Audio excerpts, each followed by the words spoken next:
오늘 하루 유난히 힘드셨나요? 마음이 무겁고 알 수 없는 불안감에 휩싸여 있지는 않으셨습니까?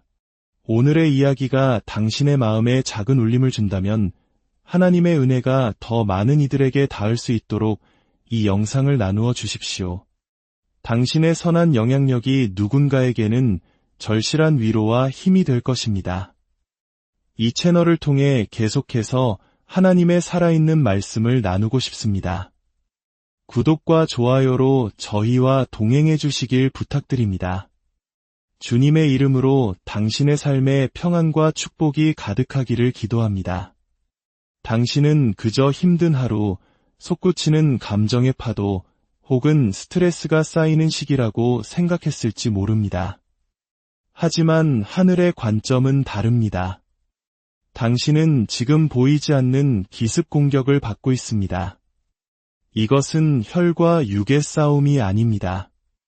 상황과의 싸움도 아닙니다. 피를 흘리지는 않지만 상처 입히는 법을 아는 존재들과의 싸움입니다. 당신의 평화를 앗아가는 보이지 않는 손, 당신의 생각을 뒤트는 속삭임, 마치 당신 자신의 목소리처럼 들리는 거짓말과의 싸움입니다. 이것은 은유가 아닙니다. 미신도 아닙니다. 이것은 영적 전쟁입니다. 사도 바울은 에베소서 6장 12절에서 이렇게 기록했습니다.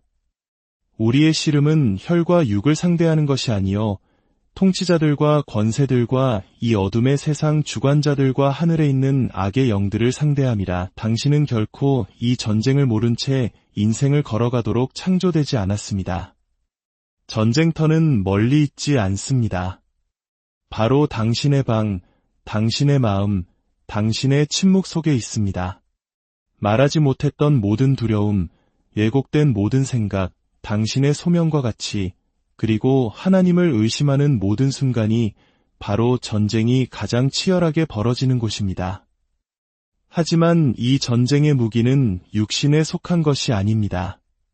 논쟁이나 논리, 주먹이나 분노가 아닙니다. 고린도후서 10장 4절과 5절은 말합니다. 그 무기는 어떠한 견고한 진도 무너뜨리는 하나님의 능력이라. 모든 이론을 무너뜨리며 하나님 아는 것을 대적하여 높아진 것을 다 무너뜨리고 모든 생각을 사로잡아 그리스도에게 복종하게 하니 라고 말입니다. 혼돈의 배후에는 목소리가 있다는 것을 잊지 마십시오. 문을 두드리지 않는 도둑이 있습니다. 그는 침묵 속에서 뱀처럼 스며들어와 열린 문을 찾고 당신이 약해지는 순간을 기다립니다. 그는 가치 없는 것은 훔치지 않습니다. 그는 당신의 목적, 당신의 명확함, 하나님과의 교제를 노립니다. 그는 당신의 정체성을 사냥하고 당신의 운명을 파괴하려 합니다. 그의 최종 목표는 당신의 예배를 무너뜨리는 것입니다. 요한복음 10장 10절의 말씀처럼 도둑이 오는 것은 도둑질하고 죽이고 멸망시키려는 것뿐입니다. 지금 이 순간 이 말을 이해하시는 분들이 있을 겁니다. 하지만 이전에는 그것을 무엇이라 불러야 할지 몰랐을 것입니다. 갑작스럽게 찾아오는 영적 무거움, 이유 없이 머릿속을 뒤덮는 안개, 기도가 메마르고 성경 말씀이 멀게만 느껴지는 순간들, 그리고 당신의 영혼은 속삭이기 시작합니다. 어쩌면 내가 망가진 걸까? 그냥 너무 피곤한 걸 거야. 하지만 제 말을 들어주십시오. 이것은 단지 당신의 머릿속에서 일어나는 일이 아닙니다. 이것은 전쟁입니다. 그리고 당신이 약해서 지고 있는 것이 아닙니다. 당신이 하나님 안에서 위험한 존재이기에 공격의 대상이 된 것입니다.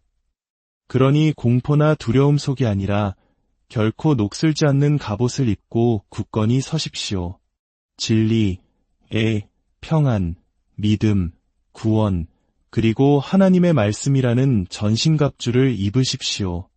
진정한 싸움은 더 세게 싸우는 것이 아닙니다. 모든 것이 도망치라고 소리칠 때 굳건히 서는 것입니다. 모든 거짓이 의심을 외칠 때 믿는 것입니다. 영혼이 텅 빈 것처럼 느껴질 때 예배하는 것입니다.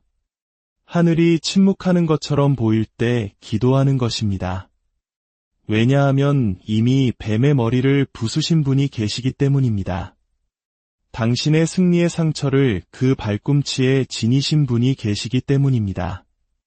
골로새서 2장 15절의 말씀처럼 모든 통치자들과 권세들을 무력화하여 드러내어 구경거리로 삼으시고 십자가로 그들을 이기신 분이 계십니다. 당신은 이 전쟁의 희생자가 아닙니다. 당신은 이 전쟁 속으로 태어났지만 이 전쟁을 이기기 위해 다시 태어난 존재입니다. 이것은 당신의 머릿속만의 일이 아닙니다. 전쟁입니다. 하지만 그 결과는 불확실하지 않습니다. 어둠은 시끄럽지만 결코 우리의 주인이 될 수 없습니다. 오직 주님만이 우리의 주인이십니다. 당신의 생각이 떨리기 시작하는 순간이 있습니다. 불안이 이성이나 논리가 아닌 어둠의 그림자로부터 홍수처럼 밀려올 때가 있습니다. 원인을 찾을 수 없지만 가슴을 조이는 압박감, 눈 뒤에 느껴지는 무거움, 작은 속삭임으로 시작해 공황으로 끝나는 생각의 소용돌이를 느낍니다. 이것은 나약함이 아닙니다. 단순히 감정적인 것도 아닙니다. 이것은 당신의 마음을 발견한 영적 전쟁입니다. 구약의 선지자 엘리야를 기억하십니까? 그는 하늘에서 불을 내리게 했고 바알의 선지자들이 패배하는 것을 지켜보았습니다.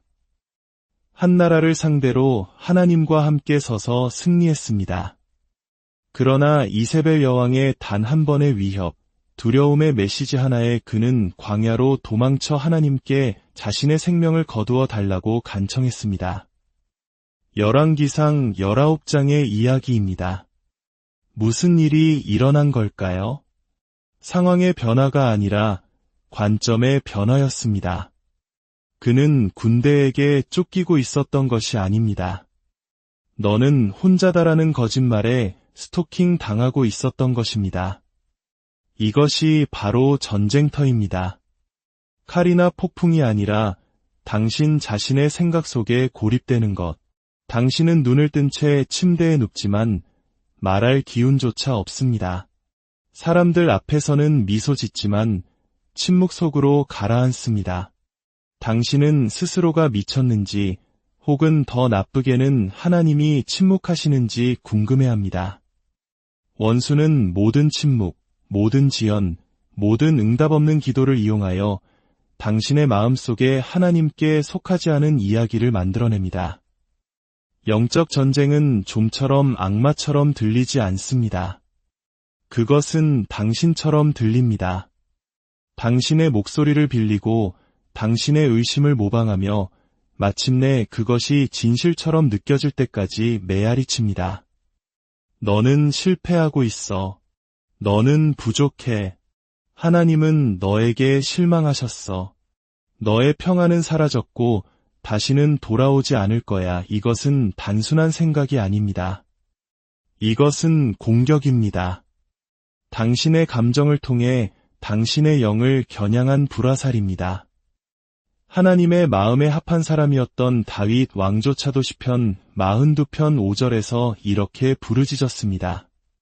내 영혼아, 내가 어찌하여 낙심하며 어찌하여 내 속에서 불안해하는가. 그는 외부의 적들뿐만 아니라 내부의 어둠과도 싸웠습니다. 그럼에도 그는 말했습니다. 나는 여전히 그를 찬송하리로다. 왜일까요? 찬양은 거짓말에 답하는 방식이기 때문입니다. 당신은 생각으로 영적 전쟁을 이길 수 없습니다. 선포함으로 이겨내야 합니다. 마음이 불확실할 때 진리를 말하십시오. 영혼이 침묵할 때 노래하십시오. 감정이 저항할 때 예배하십시오. 침묵 속에서 번성하는 모든 거짓말은 찬양의 임재 앞에서 죽기 때문입니다. 당신은 당신 머릿속의 목소리가 아닙니다. 당신은 어떤 목소리를 남길지 결정하는 사람입니다. 그러므로 생각이 무거워질 때, 두려움이 파도처럼 밀려올 때, 혼란이 당신의 명확성을 흐릴 때, 그리고 우울함이 집처럼 느껴질 때 이것을 기억하십시오. 원수는 당신이 가장 기름 부음 받은 곳에서 가장 격렬하게 싸웁니다. 당신이 가장 크게 부름 받은 곳에서 가장 큰 소리로 거짓말을 합니다. 당신의 기쁨을 정복하기 위해 당신의 마음을 고립시킵니다. 하지만 오늘은 아닙니다. 오늘 진리가 어둠을 뚫고 들어옵니다. 오늘 거짓의 가면이 벗겨지고 쫓겨납니다. 오늘 당신은 기억하게 될 것입니다. 당신의 마음은 사탄의 전쟁터가 아니라 성령의 전이라는 것을, 그리고 성령은 두려움 속에 거하지 않으십니다. 디모데후서 1장 7절의 말씀처럼 그분은 능력과 사랑과 절제하는 마음을 주십니다. 전쟁은 당신의 생각 속에서 격렬하게 일어날지 모르지만 당신의 패배로 끝나지 않을 것입니다. 그것은 당신의 구원으로 끝날 것입니다. 한때 당신은 눈물을 흘리게 했던 찬양 속에서, 책장에서 튀어나오는 듯했던 성경 구절 속에서, 강물처럼 평화가 넘쳐 흐르던 기도의 고요함 속에서 그분을 느꼈습니다. 하지만 지금은 조용합니다. 성경을 펴도 아무런 감동이 없습니다. 기도를 하려 해도 말이 헛돕니다. 예배의 노래가 흘러나오지만 영혼은 잠잠합니다. 당신은 무엇이 변했는지 궁금해합니다. 죄를 너무 많이 지었나? 너무 멀리 떠내려왔나? 그분이 떠나셨나? 아닙니다. 이것은 버려짐이 아닙니다. 이것은 전쟁입니다. 원수는 당신의 구원을 취소할 수 없습니다. 그래서 그는 당신의 영적 갈망을 무너뜨리려 합니다. 당신의 구원을 파괴할 수 없다면 당신의 갈망을 무디게 만들려고 시도할 것입니다. 당신은 그저 피곤하다고 생각하지만 이것은 피로가 아닙니다. 영적 질식입니다. 이런 일은 전에도 있었습니다. 겟세마네 동산에서 하나님의 아들은 피땀을 흘리셨습니다. 그는 고뇌 속에서 얼굴을 땅에 대고 아버지께 부르짖었습니다. 그리고 불과 몇 걸음 떨어진 곳에서 담대하고 용감했던 부름받은 베드로는 잠들어 있었습니다. 누가복음 22장의 이야기입니다. 그가 예수님을 사랑하지 않아서가 아니었습니다. 그의 육신이 굴복했고 그 순간을 놓쳐버렸기 때문입니다. 예수님께서 말씀하셨습니다. 어찌하여 자느냐, 시험에 들지 않게 일어나 기도하라. 전쟁은 병사들이나 십자가가 아니었습니다. 그것은 가장 절박한 기도의 시간에 영혼을 서서히 무감각하게 만드는 것이었습니다.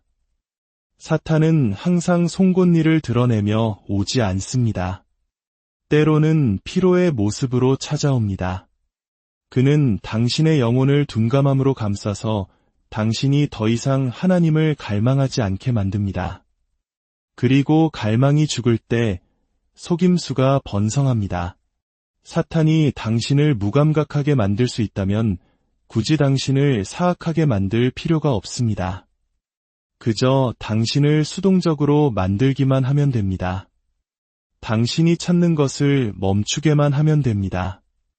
광야가 위험해지는 것은 메마르기 때문이 아니라 당신이 그것이 영원할 것이라고 믿기 시작하기 때문입니다. 물론 영적으로 메마른 시기는 실제합니다. 예수님께서도 광야에서 줄이셨습니다. 시편 기자도 시편 63편에서 물이 없어 마르고 황폐한 땅에서 내 영혼이 주를 갈망하며 라고 부르짖었습니다. 그러나 원수는 메마른 시기를 패배라고 확신시킴으로써 그것을 우회로로 만듭니다. 그는 당신이 믿는 것뿐만 아니라 당신이 갈망하는 것을 공격합니다. 당신이 더 이상 하나님을 갈망하지 않으면 그를 좇는 것을 멈출 것이기 때문입니다. 하지만 진실은 이것입니다. 원수는 하나님이 주신 갈망을 죽일 수 없습니다. 당신이 그분을 느끼지 못할 때에도 하나님은 여전히 그곳에 계십니다. 당신의 갈망은 흔들릴지라도 그분의 신실하심은 변하지 않습니다. 당신의 기도는 비틀거릴지라도 그분의 귀는 닫히지 않습니다. 당신의 불꽃은 희미해질지라도 그분의 성령은 여전히 다시 숨을 불어넣을 준비가 된 불꽃입니다. 그러니 일어나십시오. 영혼이 무겁게 느껴지더라도, 말씀이 메마르게 느껴지더라도, 예배가 거지처럼 느껴지더라도 일어나십시오. 전쟁의 무감각함 속에서 당신이 하나님을 향해 내딛는 모든 발걸음은 원수의 거짓말에 대한 강력한 일격입니다. 당신은 단절된 것이 아닙니다. 당신은 전투 중입니다. 그리고 그리스도를 죽은 자 가운데서 살리신 성령이 지금도 당신 안에서 숨쉬고 있습니다. 돌아오십시오. 감정 때문에 돌아오는 것이 아니라 그분이 합당하시기 때문입니다. 영적 전쟁은 감정으로 이기는 것이 아니라 믿음으로 이기는 것입니다. 한때는 모든 것이 분명했습니다. 당신이 누구인지 알았고 하나님께서 하신 말씀을 기억했습니다. 당신의 뼈 속의 불처럼 영혼에 품었던 부르심, 비전, 그 말씀을 기억했습니다. 하지만 이제는 혼란스럽습니다. 당신이 지어낸 이야기였는지 그것이 진짜였는지 의심합니다. 어쩌면 내가 하나님의 뜻을 놓쳤을지도 몰라. 나는 선택받지 못했을지도 몰라. 나는 그냥 평범한 사람일 뿐이야. 이런 말들을 스스로에게 합니다. 그리고 그 말들 속에서 속삭임이 뱀처럼 스며듭니다. 누가복음 4장 3절의 그 질문, 내가 만일 하나님의 아들이어든 그렇게 시작됩니다. 죄를 짓게 하는 유혹으로 시작하는 것이 아니라 넘어지라는 명령으로 시작하는 것이 아니라 만일이라는 질문으로 시작됩니다. 원수는 당신의 행동을 유혹하기 전에 당신의 정체성을 공격합니다. 예수님은 막 세례를 받으셨습니다. 하늘이 열리고 성령이 임하셨으며 아버지의 음성이 이는 내 사랑하는 아들이요 라고 천둥처럼 울려 퍼졌습니다. 그러나 그가들은 바로 다음 목소리는 하늘에서 온 것이 아니라 지옥에서 온 것이었습니다. 내가 만일 아들이라면 이것을 이해하십시오. 원수는 하나님께서 결코 말씀하지 않으신 것을 문제 삼지 않습니다. 그는 하나님께서 이미 선포하신 것을 공격합니다. 당신은 진공 상태에서 의심하지 않습니다. 당신은 이미 당신의 삶에 선포된 말씀에 대한 반응으로 의심합니다. 당신은 부름받았습니다. 당신은 확증받았습니다. 당신은 기름 부음 받았습니다. 그리고 나서 당신은 질문을 받습니다. 왜냐하면 부르심은 지옥을 위협하기 때문입니다. 그리고 정체성은 당신의 갑옷이기 때문입니다. 원수가 그것을 벗겨낼 수 있다면 그는 사슬이 필요 없습니다. 당신은 당신 자신의 의심으로 스스로를 실격시킬 것입니다. 그는 당신이 지쳤을 때, 외로울 때, 기도가 메마르고 예배가 기계적으로 느껴질 때까지 기다립니다. 그리고 질문이 시작됩니다. 너는 정말로 선택받았니? 하나님이 정말 그렇게 말씀하셨을까? 왜 아무것도 변하지 않지? 하나님이 너 같은 사람을 왜 쓰시겠어? 어느새 당신은 움츠러듭니다. 부르심이 변했기 때문이 아니라 당신의 확신을 도둑맞았기 때문입니다. 이것이 영적 전쟁이 항상 비명으로 오지 않는 이유입니다. 때로는 씨앗으로 옵니다. 당신의 생각 속에 묻힌 작은 제안이 도전받지 않고 방치되면 불신으로 자라납니다. 그러나 예수님은 논쟁하지 않으셨습니다. 그는 소용돌이에 휘말리지 않았습니다. 그는 자신을 변호하지 않았습니다. 그는 기록되었으되라고 대답했습니다. 정체성이 공격받았을 때 그는 자신을 방어하지 않고 말씀을 선포했습니다. 당신도 그래야 합니다. 원수가 당신이 부름받지 않았다고 말할 때 에베소서 1장 4절의 말씀을 선포하십시오. 창세전에 그리스도 안에서 우리를 택하사 목소리가 당신이 자격이 없다고 말할 때 고린도후서 5장 21절의 말씀을 선포하십시오. 나는 그리스도 안에서 하나님의 의인이라 속삭임이 너는 끝났다고 말할 때 로마서 11장 29절의 말씀을 선포하십시오. 하나님의 은사와 부르심에는 후회하심이 없느니라. 당신은 감정적인 에너지로 정체성에 대한 거짓말과 싸우지 않습니다. 당신은 영원한 진리로 그것들과 싸웁니다. 당신은 당신의 행위에 근거하여 선택된 것이 아니라 약속에 근거하여 선택되었습니다. 만일 그가 당신을 부르셨다면 어떤 광야도 그것을 취소할 수 없고 어떤 악마도 그것을 되돌릴 수 없으며 어떤 실패도 그것을 지울 수 없습니다. 첫 번째 공격은 항상 정체성을 향합니다. 왜냐하면 다른 모든 것은 거기서부터 흘러나오기 때문입니다. 그러니 일어나십시오. 하나님께서 당신에게 말씀하신 그 말씀 위에 서십시오. 의심이 오기 전에 당신이 알았던 것으로 돌아가십시오. 그 말씀, 그 이름, 그 부르심은 여전히 진리이기 때문입니다. 그리고 원수의 가장 큰 두려움은 당신이 그것을 다시 믿게 되는 것입니다. 비극으로 시작되지 않았습니다. 패턴으로 시작되었습니다. 작은 일들, 그리고 더 큰 일들, 여기서의 지연, 저기서의 거절, 막발을 들여놓으려 할 때 닫히는 문. 당신은 예산을 줄이고 이력서를 수정하고 기도하고 금식하고 당신이 아는 모든 것을 합니다. 하지만 압박은 완화되지 않고 더 깊어집니다. 모든 고난이 영적 전쟁은 아닙니다. 그러나 역경이 정밀하게 반복될 때, 낙심이 리듬이 될 때, 발 밑의 땅이 결코 마르지 않는 것 같을 때, 당신은 운이 없는 것이 아니라 표적이 된 것일 수 있습니다. 욥을 보십시오. 그는 죄를 짓지도 길을 잃지도 않았습니다. 사실 하나님께서 친히 그와 같이 온전하고 정직하여 하나님을 경외하며 악에서 떠난 자는 세상에 없느니라. 고 욥기 1장 8절에서 말씀하셨습니다. 그리고 그것이 그를 위협적인 존재로 만들었습니다.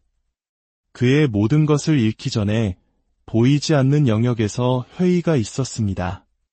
사탄은 말했습니다. 욥이 어찌 까닭없이 하나님을 경외하리이까? 사탄은 욥의 예배가 약하고 상황에 따른 것임을 증명하고 싶었습니다. 그래서 그는 한 번이 아니라 계속해서 공격했습니다. 가축, 종, 자녀, 건강. 왜 그랬을까요? 사탄은 단순히 상처를 주기 위해 공격하는 것이 아니라 당신을 지치게 만들기 위해 공격합니다. 다니엘서 7장 25절은 그가 지극히 높으신 이를 말로 대적하며 또 지극히 높으신 이의 성도를 괴롭게 할 것이며 라고 예언했습니다. 이것은 단지 힘든 하루에 관한 것이 아닙니다. 이것은 의도된 소진에 관한 것입니다. 목표는 단순히 당신의 삶을 손상시키는 것이 아니라 당신의 믿음을 고갈시키고 하나님이 나와 함께 계신다면 왜 아무것도 풀리지 않는가? 라고 질문하게 만드는 것입니다. 그래서 당신은 후퇴하고 기도를 줄이고 기대를 낮춥니다. 너무 많은 문이 닫혀 있었기에 더 이상 두드리는 것을 멈춥니다. 하지만 이것을 들으십시오. 시기가 어렵다고 해서 부르심이 사라진 것은 아닙니다. 당신이 갇혀 있다고 느끼는 것이 하나님이 침묵하신다는 의미는 아닙니다. 원수는 당신의 사임을 원합니다. 그는 당신이 죄를 짓기를 바라는 것이 아니라 그저 당신이 계속 나아가는 것을 멈추기를 바랄 뿐입니다. 당신이 불 속에서 믿음을 선택할 때마다 당신은 지옥이 틀렸음을 증명합니다. 욥은 잿더미 속에서도 침묵 속에서도 심지어 그의 아내가 포기하라고 말했을 때도 하나님을 저주하기를 거부했습니다. 그는 그가 나를 죽이시리니 내가 희망이 없노라. 그러나 그의 앞에서 내 행위를 아뢰리라. 고 욥기 13장 15절에서 고백했습니다. 그것이 원수를 떨게 만드는 것입니다. 당신의 평안함이 아니라 당신의 인내입니다. 만약 역경이 당신의 삶을 둘러싸고 있다면, 발전이 수렁으로 변했다면, 무언가를 짓고도 아무것도 솟아오르지 않는 것을 보며 손이 지쳤다면 한 걸음 물러서서 물어보십시오. 이것은 저항인가 아니면 전쟁인가? 만약 전쟁이라면 싸우십시오. 공황 속에서나 애씀 속에서가 아니라 굳건히 선 믿음으로 더 크게 예배하십시오. 당신의 재정, 당신의 미래, 당신의 시간표 위에 말씀을 선포하십시오. 당신의 희망은 결과에 있는 것이 아니라 하나님 자신 안에 있음을 지옥에 상기시키십시오. 이것을 아십시오.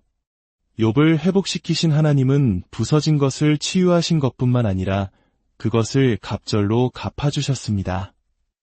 욥기 42장 10절의 약속입니다. 당신은 지체된다고 느낄지 모르고 거절당했다고 느낄지 모르지만 하늘은 당신을 버리지 않았습니다. 그 패턴은 전쟁일지라도 약속은 여전히 살아있습니다. 그리고 마침내 당신은 이것에서 살아남는 것뿐만 아니라 양손에 축복을 들고 서서 나의 구속주께서 살아계시니 라고 선포하게 될 것입니다. 당신은 끝났다고 생각했습니다. 그 습관, 그 갈망, 눈물과 시간 아래 묻어버렸던 그 죄, 당신은 그것을 제단에 내려놓았고 죽었다고 선포했습니다. 당신은 자유롭고 치유되고 온전해져 앞으로 나아갔습니다. 그런데 지금 그것이 다시 꿈틀거립니다. 차갑게 식었다고 생각했던 불에서 피어오르는 연기처럼 생각, 기억, 갑작스러운 욕망이 일어납니다. 말이 되지 않습니다. 당신은 성장하고 있었고 말씀을 더 많이 읽고 더 깊이 기도하고 있었습니다. 문들이 열리고 있었고 믿음은 강해지고 있었습니다. 그런데 이런 일이 생깁니다. 하지만 이것은 무작위가 아닙니다. 이것은 전쟁입니다. 유혹은 당신이 가장 약할 때가 아니라 당신이 움직이는 순간, 앞으로 나아가는 순간에 문을 두드리기 때문입니다. 그래서 원수는 과거로 손을 뻗습니다. 그는 당신의 과거라고 표시된 파일을 열고 당신이 잊어버린 대사들을 읽기 시작합니다. 이것은 단순한 욕망이 아닙니다. 이것은 전략입니다. 창세기 4장 7절에서 하나님은 가인에게 살인이 아니라 유혹에 대해 경고하셨습니다. 죄가 문에 엎드려 있느니라. 그것은 기어 다니는 것, 조용한 짐승입니다. 울부짖지 않고 기다립니다. 당신의 패턴을 알고 당신의 약점을 기억합니다. 그리고 당신의 삶에서 신성한 추진력을 감지하면 그것은 문을 두드립니다. 쾌락으로 당신을 초대하는 것이 아니라 당신의 자리에서 당신을 끌어내기 위함입니다. 사탄은 재미있는 것에 근거하여 당신을 유혹하지 않습니다. 그는 효과적인 것에 근거하여 당신을 유혹합니다. 그의 목표는 단순히 당신의 실패가 아니라 당신의 혼란입니다. 당신이 목적 안에서 움직이고 있었기에 그는 부르심을 막을 수 없었고, 그래서 당신을 미끼로 꿰어내려 합니다. 그는 효과가 없는 것은 결코 사용하지 않을 것입니다.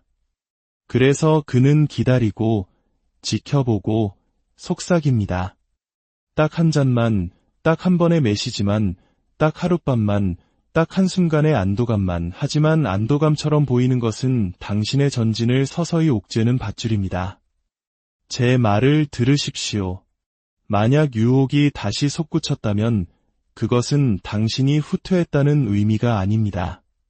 그것은 당신이 마침내 앞으로 나아가고 있다는 의미일 수 있습니다. 앞에 놓인 영광이 클수록 당신의 문 앞에 있는 전쟁도 커집니다.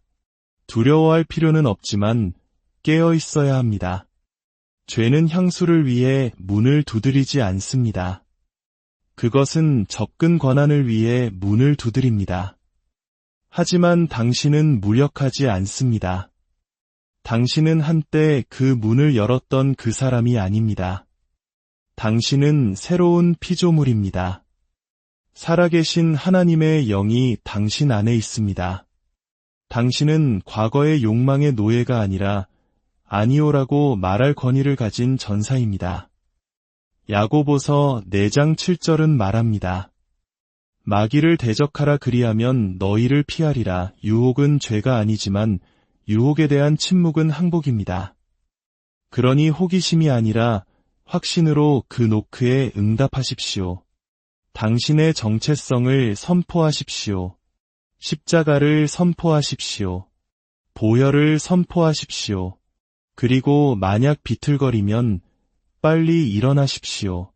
수치심은 더대 2단계일 뿐입니다. 원수는 당신의 타협 이상으로 당신의 확신을 원합니다. 그에게 그것을 내주지 마십시오. 당신은 원점으로 돌아간 것이 아닙니다. 당신은 단지 포화 속에 있을 뿐입니다. 왜냐하면 하늘이 당신의 이름을 최전선으로 옮겼기 때문입니다. 그리고 원수는 알고 있습니다. 만약 그가 당신을 경주에서 유혹해내지 못한다면 당신이 불꽃처럼 그 경주를 마칠 것이라는 것을. 밤의 악마로부터 공격이 온 것이 아니었습니다. 그것은 식탁 건너편의 친구, 복도의 배우자, 교회의 지도자, 한때 눈물로 함께 기도했던 그리스도 안의 자매로부터 왔습니다. 지금은 침묵하거나 더 나쁘게는 날카롭습니다.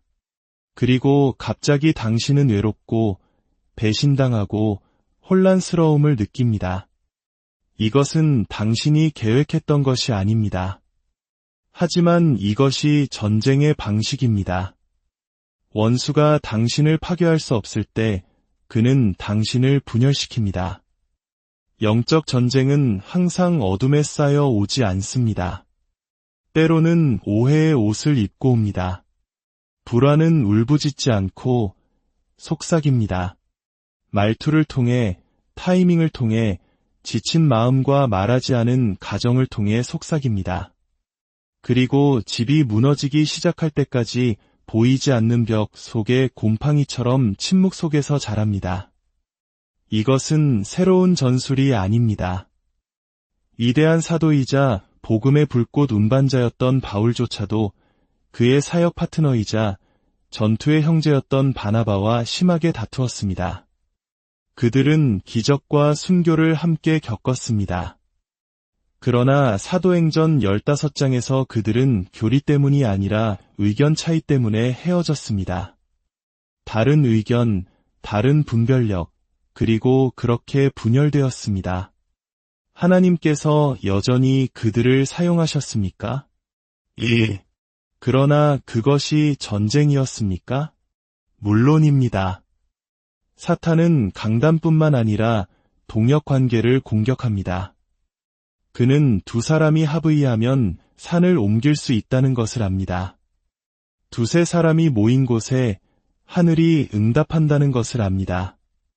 그래서 그는 스캔들이 아니라 미묘한 균열을 통해 흩어버립니다. 잘못 들은 대화 하나, 잘못 읽은 문자 하나, 말하지 않은 상처 하나, 그리고 갑자기 언약은 갈등으로 변합니다. 하지만 제 말을 들으십시오. 사람은 당신의 적이 아닙니다. 에베소서 6장 12절은 우리의 씨름은 혈과 육을 상대하는 것이 아니요 라고 말합니다. 그 사람은 문제가 아닙니다. 진짜 싸움은 보이지 않습니다. 그리고 진짜 목표는 단절입니다. 고립은 힘을 위한 준비가 아니라 패배를 위한 준비이기 때문입니다. 그러면 어떻게 해야 합니까? 그 임무를 인식하고 그것과 협력하기를 거부해야 합니다. 하나님 앞에서 자신을 낮추십시오. 옳고 싶어하는 충동을 잠재우십시오. 적처럼 느껴지는 사람들을 위해 기도하십시오. 사랑으로 직면하십시오. 저주 대신 축복하십시오. 쓴 뿌리를 독처럼 저항하십시오. 평화를 선택하십시오. 피하는 가짜 평화가 아니라 회복시키는 거룩한 평화를 선택하십시오. 긴장이 풀리지 않을 때 하나님이 떠나셨다고 가정하지 마십시오. 이것이 전쟁이라고 가정하십시오. 왜냐하면 아무것도 연한만큼 지옥을 위협하지 않으며 아무것도 상처만큼 하늘의 군대를 약화시키지 않기 때문입니다. 그러므로 만약 당신이 지금 전혀 예상치 못했던 누군가와 갈등을 겪고 있다면 말하기 전에 멈추십시오. 비난하기 전에 기도하십시오. 여전히 아프더라도 용서하십시오. 원수는 방 건너편에 있는 것이 아닙니다. 그는 당신과 그 사람 사이의 공기 중에 있습니다. 그리고 오늘 당신은 그 공기를 되찾습니다. 처음에는 안도감처럼 느껴집니다. 휴대폰을 끄고 전화를 피하고 모임을 건너뛰고 한때 하나님께서 당신을 강하게 하기 위해 사용하셨던 바로 그 사람들에게서 멀어지는 것. 당신은 단지 공간이 필요하고 생각할 시간이 필요하고 숨쉴 공간이 필요하다고 말합니다. 하지만 더 깊은 무언가가 속삭입니다. 아무도 너를 진정으로 이해하지 못해 당신은 휴식을 위해 물러나는 것이 아닙니다. 당신은 전쟁 속에서 후퇴하고 있는 것입니다. 고립은 항상 선택되는 것이 아닙니다. 때로는 진실, 사랑, 도움으로부터 당신을 떼어놓기 위해 원수가 침묵으로 포장한 덫입니다. 유다는 예수님과 같은 식탁에 앉았습니다. 그는 빵을 먹고 그릇에 손을 담갔습니다. 그럼에도 성경은 그가 나가니 곧 밤이러라 고 요한복음 13장 30절에서 말합니다. 그는 빛의 식탁을 떠나 어둠 속으로 혼자 걸어 들어갔습니다. 그가 예수님을 미워했기 때문이 아니라 수치심이 은혜보다 더 크게 말했기 때문입니다. 그렇게 일어납니다. 한 번에가 아니라 상처 하나하나 천천히 오래된 기억들이 다시 떠오릅니다. 그들이 했던 말들, 그들이 주지 않았던 사랑. 당신은 버림받았던 것을 기억하고 그래서 먼저 떠납니다. 당신은 거절을 기억하고 그래서 문을 닫습니다. 당신은 수치심을 기억하고 그래서 숨습니다. 그리고 원수는 그 불꽃을 부채질합니다. 그들을 믿지 마. 그들은 이해하지 못할 거야. 너는 다시 상처받을 뿐이야. 그는 당신을 치유해서 멀어지게 하기 위해 당신의 과거에 말을 겁니다. 하나님께서 당신을 높이실 준비가 되면 그는 당신을 사람들로 둘러싸십니다.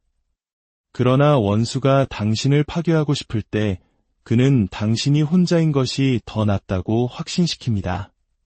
그것은 가장 오래된 거짓말, 에덴 동산의 거짓말, 하나님이 주신 것이 충분하지 않으니 떠나야 한다는 속삭임입니다. 하지만 이것을 들으십시오. 사자는 무리를 공격하지 않습니다. 뒤처진 한 마리를 사냥합니다. 당신은 결코 몸에서 분리되었을 때보다 더 취약하지 않습니다. 당신은 단지 정리하고 있다고 생각하지만 당신의 영혼은 어둠 속에서 피 흘리고 있습니다.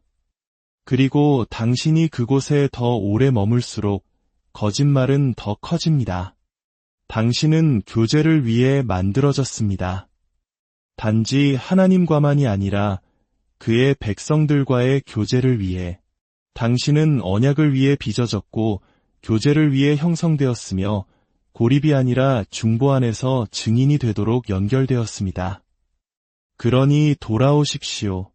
비록 당신이 부서졌다고 느끼더라도, 오해받았다고 느끼더라도, 부끄럽다고 느끼더라도, 고립은 상처를 깊게 하지만 공동체는 그것을 치유가 시작되는 빛에 노출시킵니다. 당신은 혼자가 아닙니다.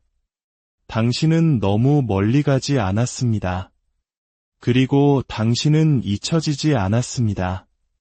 당신은 결코 식탁을 떠나도록 의도되지 않았습니다. 지쳤습니다.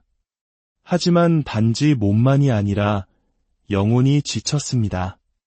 잠을 자도 회복되지 않습니다. 성경을 펴놓고 앉아 있지만 마음은 방황합니다. 기도를 하려 하지만 진흙 속에서 영혼을 끌고 가는 것 같습니다. 말이 나오지 않고 집중이 되지 않습니다. 당신은 단지 산만한 것이 아니라 고갈되었습니다. 이것은 게으름이 아닙니다. 이것은 전쟁입니다. 어떤 낮잠으로도 해결할 수 없는 피로 당신의 일정과 상관없이 당신의 영혼에 묶인 무거움이 있습니다. 그리고 이것 또한 전쟁터입니다. 엘리야는 그것을 알았습니다.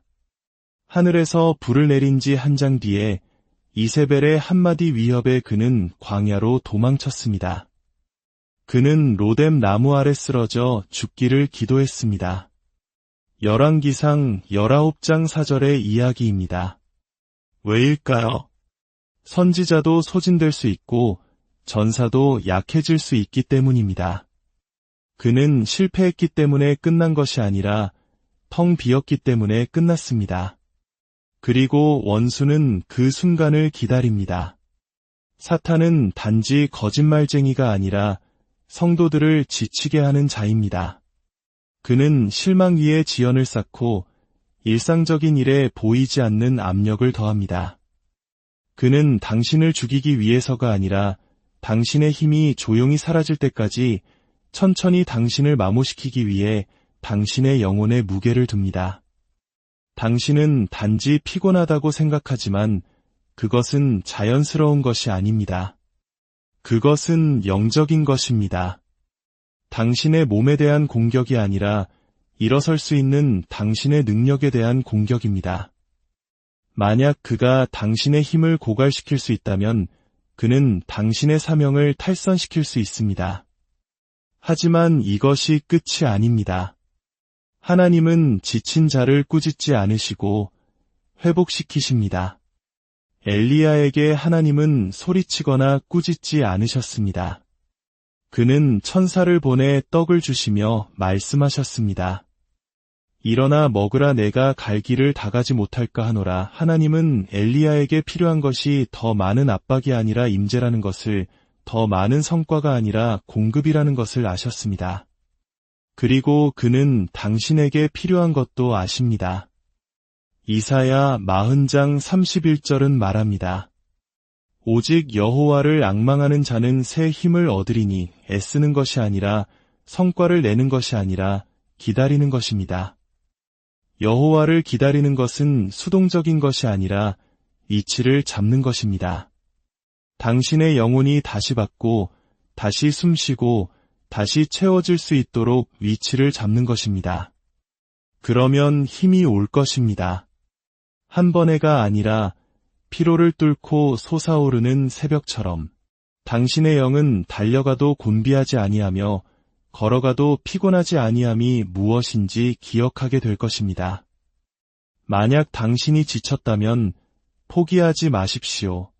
당신은 게으르지 않습니다. 당신은 망가지지 않았습니다. 당신은 실격되지 않았습니다. 당신은 포화 속에 있습니다. 하지만 당신 안의 불은 꺼지지 않았습니다. 그것은 제 아래 숨겨져 바람을 기다리고 있습니다. 그리고 그 바람이 불어오고 있습니다. 당신은 그 징후들을 보았습니다. 무거움, 침묵, 당신 주위의 전쟁. 이제 당신은 이것이 무작위가 아니며 약함이 아니며 전쟁이라는 것을 압니다. 하지만 자세히 들으십시오. 당신이 공격받고 있다는 사실이 당신이 실패하고 있다는 의미는 아닙니다. 그것은 당신이 위험하다는 의미입니다. 하늘이 당신을 표시했고 지옥이 알아차렸습니다. 그리고 어느 순간 당신은 위협이 되었습니다. 그러니 당황하지 마십시오. 이것은 끝이 아닙니다. 당신의 각성입니다. 에베소서 6장 10절은 말합니다. 주 안에서와 그 힘의 능력으로 강건하여지고 당신은 결코 벌거벗은 채 싸우도록 의도되지 않았습니다. 하나님의 전신갑주를 하나씩 입으십시오. 영적으로 느껴질 때만이 아니라 포위당했다고 느낄 때 입으십시오. 두려움이 말하는 것이 아니라 하나님께서 말씀하신 것에 자신을 고정시키십시오. 완전함이 아니라 그리스도의 피로 산 위에 호심경을 붙이십시오. 땅이 흔들릴 때 당신의 발을 굳건히 하는 평안의 복음의 신을 신으십시오. 믿음의 방패를 가지고 당신이 부족하다는 모든 불화살을 막아내십시오. 구원의 투구를 쓰십시오. 단지 천국을 위해서가 아니라 명확성과 정체성을 위해, 그리고 성령의 검, 곧 하나님의 말씀을 휘두르십시오. 장식하기 위해서가 아니라 공격하기 위해. 이 갑옷은 장식용이 아닙니다. 방어용이며 공격용이며 당신의 것입니다. 전투가 격렬해질 때 당신은 가만히 서 있기만 하는 것이 아닙니다. 당신은 참여합니다. 잘 다듬어진 기도가 아니라 꿰뚫는 기도를 하십시오. 부르짖고 신음하십시오. 어둠을 향해 말씀을 되받아치십시오. 금식하십시오. 육체를 굶주리게 하고 소음을 제거하십시오. 당신의 영이 일어설 수 있도록 당신의 식욕을 낮추십시오. 예배하십시오. 당신의 상황이 침묵하라고 말할 때 목소리를 높이십시오. 찬양은 준비운동이 아니라 무기입니다. 공동체 안에 머무르십시오. 고립은 당신을 취약하게 만듭니다. 뿌리 내리고 책임을 지십시오. 당신의 팔이 지칠 때 다른 사람들이 당신을 위해 싸우게 하십시오. 말씀에 잠기십시오. 지식 자랑을 위해서가 아니라 생존을 위해. 말씀은 선택사항이 아니라 산소입니다. 원수는 시끄럽지만 그는 주님이 아닙니다. 그는 위협하기 위해 소리치지만 예수님은 이미 그를 무장 해제시키셨습니다.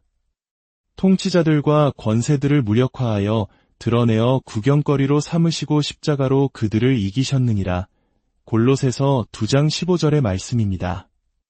이제 하나님의 전사여, 당신이 지닌 승리와 일치하는 목소리를 내십시오. 전쟁과 승리를 위한 기도입니다. 하나님 아버지, 예수님의 이름으로 나아갑니다. 저는 두려움에 굴복하지 않겠습니다. 거짓에 복종하지 않겠습니다. 저는 희생자가 아니라 능력으로 옷 입은 하나님의 자녀임을 선포합니다.